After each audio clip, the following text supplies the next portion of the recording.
Hello everyone, welcome back to knowledge for future study channel. Rajasthan GK का topic सिंचाई परियोजना हम इस वीडियो में डिस्कस करेंगे। सिंचाई के माध्यम कौन कौन से हैं? नलकूप, नहर, कुएं एवं तालाब। नलकूप से 42% सिंचाई होती है राजस्थान में, नहरों से 30%, कुओं से 24% और तालाबों से 1% सिंचाई टोटल होती है। अगर बात की जाए नलकूपों से सर्वाधिक सिंचाई कहाँ होती है, तो जयपुर जिले में सर्वाधिक सिंचाई होती है नलकूपों से। नहरों से आप सभी को पता होगा, श्री गंगानगर में इंदिरा गांधी नहर भी है और गंगा नहर भी है। कुओं से सिंचाई होती है जयपुर में सर्वाधिक, और तालाब से 1% सिंचाई होती है, जो कि सर्वाधिक कहाँ पर होती है? भीलवाड़ा में होती है। तालाब से सर्वाधिक सिंचाई भीलवाड़ा में होती है। ये डाटा आपको याद रखना है, पूछा जाता है कि कुएं एवं नलकूपों से सर्वाधिक सिंचाई कहाँ होती है। तो कुएं एवं नलकूपों से सर्वाधिक सिंचाई जयपुर में होती है।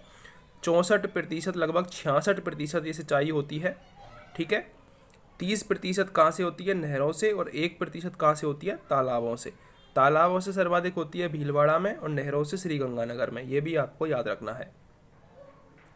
अब सिंचाई परियोजना का वर्गीकरण 3 प्रकार से होता है: लघु सिंचाई परियोजना, मध्यम सिंचाई परियोजना और बृहद सिंचाई परियोजना। लघु सिंचाई परियोजना वो होती है जिसका क्षेत्रफल 0 से 2000 हेक्टेयर होता है। मध्यम सिंचाई परियोजना का 2000 से 10,000 हेक्टेयर होता है, और बृहद सिंचाई परियोजना का 10,000 हेक्टेयर से ज़्यादा क्षेत्रफल होता है।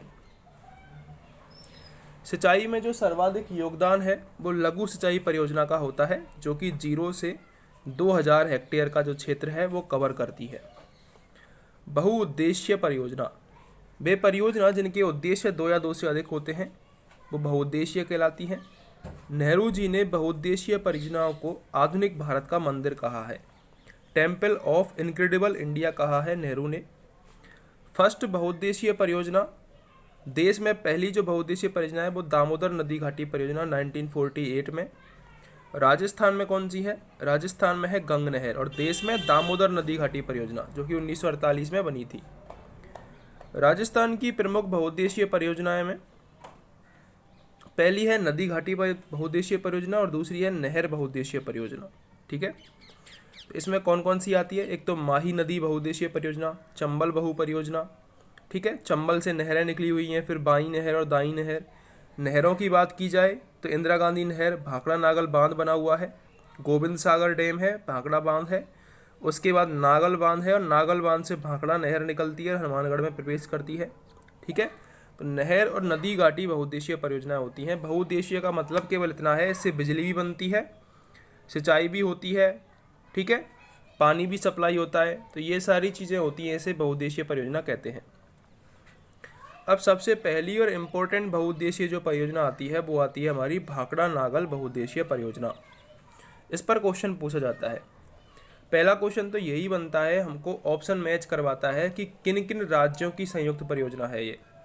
जो भाखड़ा नागल परियोजना है वो मेनली 3 राज्यों की परियोजना है: पंजाब, हरियाणा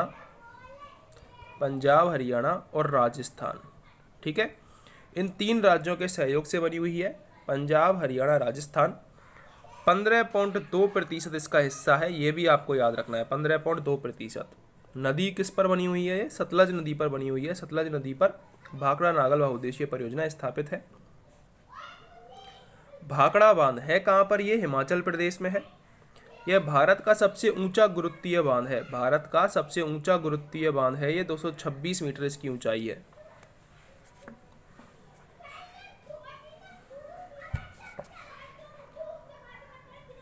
भारत का सबसे ऊंचा गुरुत्वीय बांध है, 226 मीटर इसकी ऊंचाई है।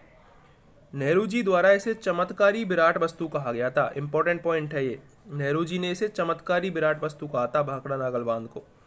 गोविंद सागर झील, हिमाचल में भाखड़ा बांध के पीछे गोविंद सागर है, यानी कि पहले गोविंद सागर है, उसके बाद जो पानी है वो भाखड़ा में आता है, फिर नागल बांध में आता है। ठीक है। नागल बांध पंजाब रोपड़ में है। देखो हम क्या साथ साथ नाम लेते हैं भाखड़ा नागल का, लेकिन गोविंद सागर तो पहले बना हुआ है, फिर गोविंद सागर में से पानी आता है भाखड़ा बांध में, जो कि हिमाचल प्रदेश में है, फिर भाखड़ा से पानी आता है नागल बांध में, जो कि पंजाब के रोपड़ में है। ठीक है। नागल बांध पर 2 नहरें बनाई गई हैं। कौन कौन सी? दाई नहर को बिस्त नहर कहा जाता है, और बाई नहर को भाखड़ा नहर कहा जाता है, जो कि राजस्थान में हनुमानगढ़ से प्रवेश करती है। भाखड़ा नागल भारत की सबसे बड़ी बहुउद्देशीय परियोजना है। सेकंड बात करेंगे हम रावी ब्यास बहुउद्देशीय परियोजना की। इसे ब्यास बहुउद्देशीय परियोजना भी कहते हैं। सहयोग है इसमें पंजाब, हरियाणा और राजस्थान का। राजस्थान को लाभ मिलता है इससे, ब्यास परियोजना से।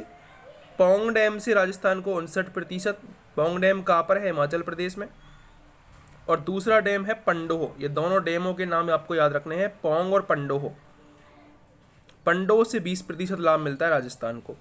क्वेश्चन आता है कि रावी ब्यास परियोजना पर कौन कौन से 2 बांध हैं। एक तो पौंग बांध है जो कि हिमाचल प्रदेश में है, 59% लाभ राजस्थान को। दूसरा है पंडोह।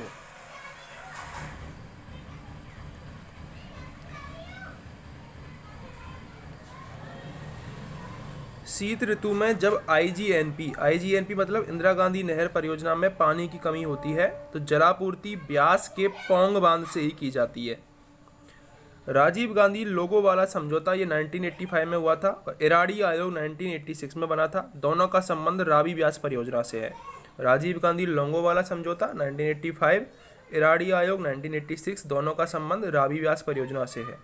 जब आईजीएनपी में पानी की कमी होती है तो जलापूर्ति पौंग बांध से की जाती है। पौंग बांध हिमाचल प्रदेश में है और 59% लाभ होता है राजस्थान को, जो कि रावी ब्यास पर स्थित है, पौंग और पंडोह बांध।